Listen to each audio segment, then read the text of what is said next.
uus hommik, hommikusöök söödud, see oli tõesti siuke suur Gruusia hommikusöök, et ma tundsin ennast nagu nende taldrikute ees, nagu hakkaks mingi eating competition pihta.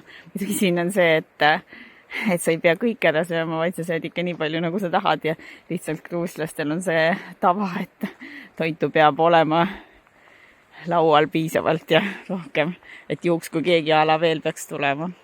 Aga see on siis see ümbrus, et päris ilusas mägises kohas.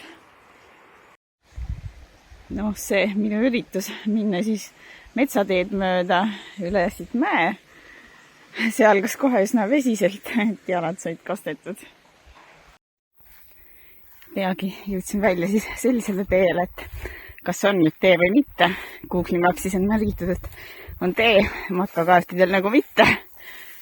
Et siis katsub siit läbi murda, tundub, et kunagi siit on siiski käidud, võib-olla isegi sõidetud. Näiks, et olen jõudnud kusagile avaratele väljadele.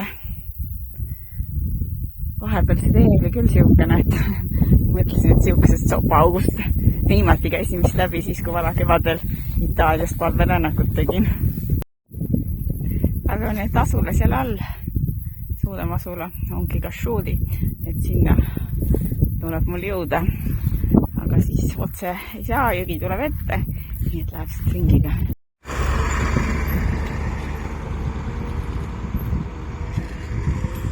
Et hea uudis linna minekuks on see, et siin on enam-vähem korralik tugev jõeäärne tee, et ei pea kiirteed mööda astuma.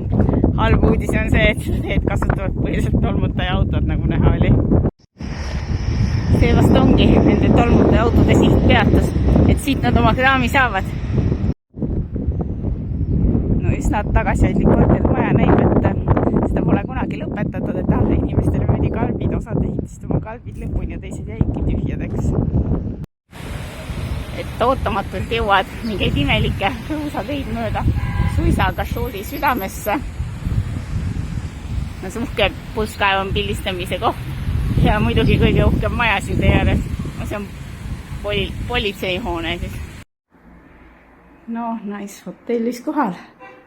Paistab siuke väga normaalne ühene hotell olema.